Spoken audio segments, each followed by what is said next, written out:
This is Matt once again. Welcome back to another video. There's another paid request, this time from Brian. Thank you so much for that. For those interested in requesting pretty much any type of stuff, reviews, topics, re-reviews, reactions, anything random, anything in between, pretty much anything, feel free. You can send it either directly to my PayPal or join my Patreon. Both links are down below in the info box. Now this is for Helluva Boss, the pilot. And I'm like, what is this? And I realized it's the same people that made this show that I reviewed a year or so ago called Has Been Hotel. And it's this YouTube channel that does its own content, these animated shows. And because they do it themselves, it's not like a ton of episodes, but there's some. And I appreciate the effort. I appreciate the creativity. I think the animation is fairly well done. And the plots usually deal with taking place in hell.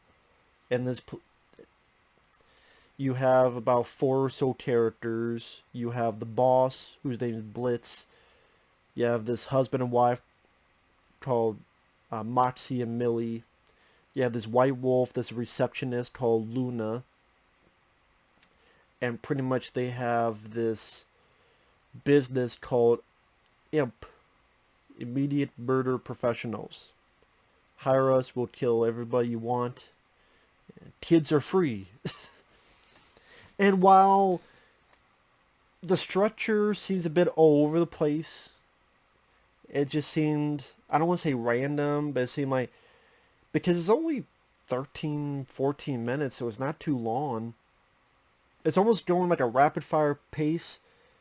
And it just doesn't seem like there's much structure. It's very manic and it's very vulgar. But I will say it, on the flip side, it goes at such a fast pace. I could never say I was bored, and I appreciate the designs and the animation and even the vulgarity of the humor. I would say there's kind of like a little bit of a better version of Rob Zombie in terms of writing.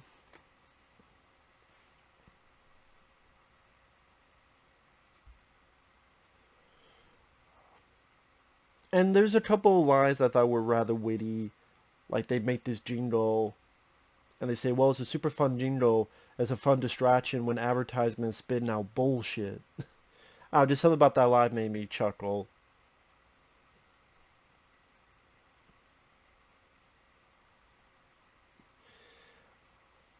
And it's definitely something that I don't know if I would see. I don't know if I would say I saw stuff coming because I didn't. But it's pretty much these group of folks having a meeting. Apparently they had killed someone, but it was the wrong person, this kid. So they brought him back to life, and they try to figure out what to do next. And then it's like pretty much very rapidly, almost like trying to introduce the characters, but at the same time trying to put this plot into it. But again, kind of going off kilter where you have then you have a flashback, then you have sort of a flash forward within the flashback because they're talking in the meeting. Then they flash back to two of them talking by a water cooler, and one of them says, because they get a phone call from a guy, God, you have sex one time, and they're all over you. And the other guy's like, what? And then cut to a flashback that apparently the boss, this creature demon named Blitz, had sex with this other guy. Which I like the design of his face. It's like red eyes with no pupils. So imagine like almost like a red triangle. And it looks like a mask. And the body looks like a peacock or something. And I don't know, just the way the mask looked, it looked like bird-like. But it still looks like a mask. I mean, I don't know how to describe it. It's a pretty cool look with these wild, wide red eyes, and apparently he's a fucking pervert too.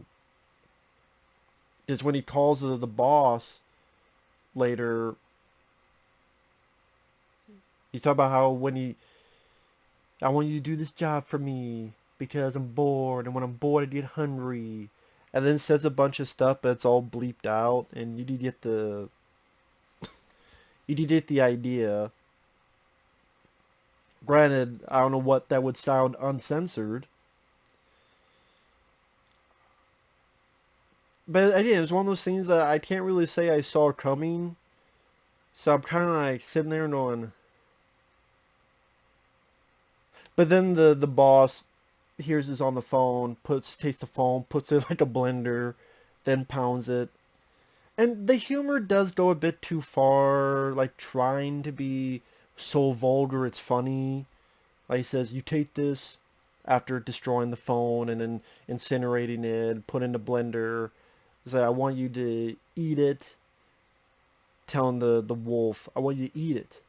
And then after you eat it, when you go find a bridge and shit it off the bridge. Like, that's what I mean. It's like, there's like, okay, yeah, I get it. At times, they just try and go a bit too far in vulgarity because that shocking vulgarity will equal hilarity. It wasn't always the case for me. But there are times it did make me chuckle. Like, again, during the flashback, one of the reasons the boss had sex with this guy in the first place is to steal this book, which helped him have their job now, where they could go to Earth and kill who they need to, who they're hired to, and come back. And he's carrying the book. He's like, got this fucking heavy book. And then he trips and falls out and sees the guy's wife. And he goes, hey, I'm sorry I fucked your husband. Just out of the blue, then it cuts back. And if it seems like I'm going all over the place, that's kind of the manic energy of this. And again, granted, it was kind of fun to see the energy. I really what I liked the most was the animation and the designs of the world. Again, I saw a bit of this in their previous venture, Has Been Hotel. It was cool I'm like, oh, okay, I remember this. Not this, but I remember their other piece of work. I do think the well done animation style. It's colorful, of reds and blacks, and the voice work. I think one of the voices is the person that did Invader Zim. I believe that's one of the voices, the voice actors who voiced Invader Zim. So the voice acting, I think, is solid, and the animation is nice to look at, and it's short and it's fast paced, so you don't get bored. I just don't know if the sense of humor is going to be everybody's cup of tea. It's worth a watch. And like I said, at the end of the day, I liked it. It was fun. And yet some off-kilter humor. Like the boss is always bothering his two workers, Moxie and Millie. So they're trying to do stuff. Like at one point they're sleeping and the boss is on top of him. And he's got this purring sound. And the guy, Moxie's looking up. It's like, what are you doing? And the boss is purring like a cat and going, what are you dreaming about?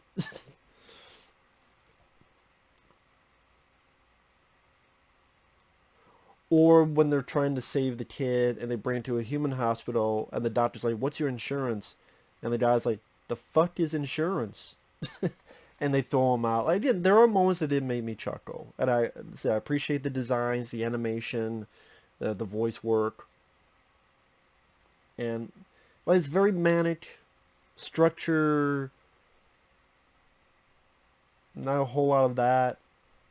It's pretty, I don't want to say balls to the wall, but I keep going back to the word manic. Yeah, but it's short, it's fun, creative designs, nicely done animation. Overall, I liked it. That was interesting. So, and yeah, these are people doing it without studio. That's pretty cool. I give credit to that. That's pretty cool. I would think because it's their own creation that maybe they can make a little bit of money off it. Because like someone's not going to do this for, say, a property people know of, like Ninja Turtles or Thundercat. I mean, I don't know if you want to see that with this type of humor, but I'm just saying a fan type of thing, because when you're doing with a property, you can't sell it, you can't make money off it, otherwise you go to jail. But because it's a property they created by themselves, gives them more leeway. So I don't know how that all works with them, if it's from YouTube stuff or if it's from some other type of revenue, I don't know. But I wish them the best of luck. I really do. Because again, I liked Has Been Hotel. This was interesting as well. So wish them, like I said, the best of luck. So with that said, thanks for watching. Take care, and we will see you guys later. Bye-bye.